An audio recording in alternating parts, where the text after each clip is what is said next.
Hello all, welcome to Bhargavi వంటిల్లు. ఈరోజు మనం తెలంగాణ స్టైల్లో పోపన్నాన్ని సింపుల్గా ఎలా ప్రిపేర్ చేయాలో చూపించబోతున్నాను. చాలా టేస్టీగా ఉంటుంది, క్విక్గా అయిపోతుంది. ఎప్పుడైనా అన్నం తినబుద్ధి కానప్పుడు లేదా అన్నం మిగిలిపోయినప్పుడు ఇలా ఒకసారి ట్రై చేయండి, చాలా బాగుంటుంది. పోపన్నం కోసం ఒక మిక్సింగ్ బౌల్ తీసుకొని అందులో 1 కప్పు వరకు ఉడికించిన రైస్ని యాడ్ చేసుకోవాలి. అన్నం వేడిగా ఉన్నా పర్వాలేదు, లేదా చల్లారిపోయినా పర్వాలేదు. మనకి ఈ రైస్ అనేది ఇలా పొడి పొడిలాడుతూనే ఉండాలి. ముద్దలా అయిపోతే టేస్ట్ అనేది మారిపోతుంది. ఇప్పుడు ఇందులో 1/2 టేబుల్ స్పూన్ వరకు కారాన్ని, రుచికి తగినంత ఉప్పుని యాడ్ చేసుకోవాలి. తర్వాత 1 టేబుల్ స్పూన్ వరకు ఆయిల్ని యాడ్ చేసేసుకున్న తర్వాత ఒక అరచక్క నిమ్మరసాన్ని తీసుకొని ఈ విధంగా రసాన్ని పిండుకోవాలి. పోపన్నంలో నిమ్మకాయ వేసుకొని ఈ విధంగా పోపన్నం ప్రిపేర్ చేయడం వల్ల చాలా టేస్టీగా ఉంటుంది, పుల్ల పుల్లగా చాలా బాగుంటుంది.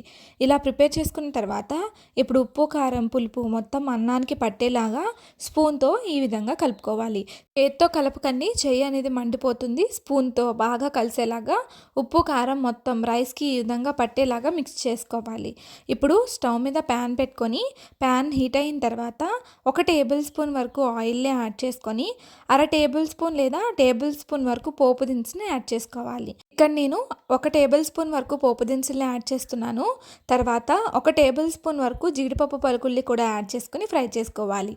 పోపన్నంలో జీడిపప్పు వేయడం వల్ల టేస్ట్ అనేది చాలా బాగుంటుంది. మీ దగ్గర ఉంటే యాడ్ చేసుకోండి, లేదంటే స్కిప్ చేసేయచ్చు. జీడిపప్పు పడుగులు లైట్గా వేగేంత వరకు ఫ్రై చేసుకున్న తర్వాత ఇప్పుడు ఇందులో 1 కప్పు వరకు నిలువుగా కట్ చేసుకున్న ఆనియన్స్ని యాడ్ చేసుకోవాలి. ఆనియన్స్ని కూడా యాడ్ చేసిన తర్వాత ఒకసారి బాగా కలుపుకోవాలి. ఆనియన్స్ అనేది మరీ వేగాల్సిన అవసరం లేదు, లైట్గా వేగితే సరిపోతుంది. తింటున్నప్పుడు ఆనియన్స్ తగులుతూ ఉంటే చాలా బాగుంటుంది. ఇలా కాస్త వేగిన తర్వాత ఇప్పుడు ఇందులో ఒక 4 నుంచి 5 వరకు పచ్చిమిర్చిని యాడ్ చేసుకోండి. ఆల్రెడీ మనం రైస్లో కారాన్ని యాడ్ చేసాం కాబట్టి ఇక్కడ చూసుకొని యాడ్ చేసుకోండి. పచ్చిమిర్చిని కూడా యాడ్ చేసిన తర్వాత ఇలా కాస్త ఫ్రై అయిన తర్వాత ఇప్పుడు మనం ముందుగా కలిపి పెట్టుకున్న రైస్ని యాడ్ చేసేసుకోవాలి. రైస్ మొత్తాన్ని ఇందులో యాడ్ చేసేసుకున్న తర్వాత ఒకసారి బాగా కలుపుకోవాలి. రైస్ మొత్తానికి పోపు బాగా పట్టేలాగా ఈ విధంగా మిక్స్ చేసేసుకోవాలి. ఇలా మిక్స్ చేసుకొని మీడియం ఫ్లేమ్ టు హై ఫ్లేమ్ని అడ్జస్ట్ చేసుకుంటూ కలుపుకోవాలి.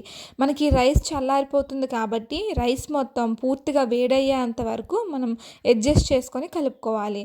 మొత్తం పోపు, జీడిపప్పులు అన్నీ కూడా ఇందులోకి కలిసేలాగా ఈ విధంగా మిక్స్ చేసుకోవాలి. ఇలా మిక్స్ చేసుకున్న తర్వాత ఇప్పుడు ఇందులో 1 టేబుల్ స్పూన్ వరకు కొత్తిమీరను కూడా యాడ్ చేసుకొని కలుపుకోవాలి. పుదీనాని యాడ్ చేయకండి, ఫ్లేవర్ని డామినేట్ చేసేస్తుంది. కొత్తిమీరని యాడ్ చేసుకొని బాగా కలుపుకోవాలి. కొత్తిమీర మొత్తం రైస్లోకి బాగా కలిసేలాగా ఈ విధంగా మిక్స్ చేసుకోవాలి. ఇలా మిక్స్ చేసుకున్న తర్వాత ఒక 2 నిమిషాల తర్వాత రైస్ని ఈ విధంగా వేగిన తర్వాత ఒక ప్లేట్లోకి తీసుకొని సర్వ్ చేసుకోవడమే. పోపన్నం చాలా బాగుంటుంది. ఎప్పుడైనా రైస్ మిగిలిపోయినప్పుడు లేదా అన్నాన్ని ఉట్టిగా తినబుద్ధి కానప్పుడు ఈ విధంగా పోపన్నాన్ని చేసుకొని తినండి, చాలా బాగుంటుంది.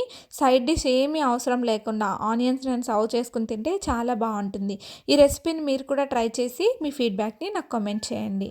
మన ఛానల్ని ఫస్ట్ టైం చూస్తున్నట్లయితే ఇలాంటి మరెన్నో వీడియోస్ కోసం మన ఛానల్ని సబ్స్క్రైబ్ చేసుకోండి.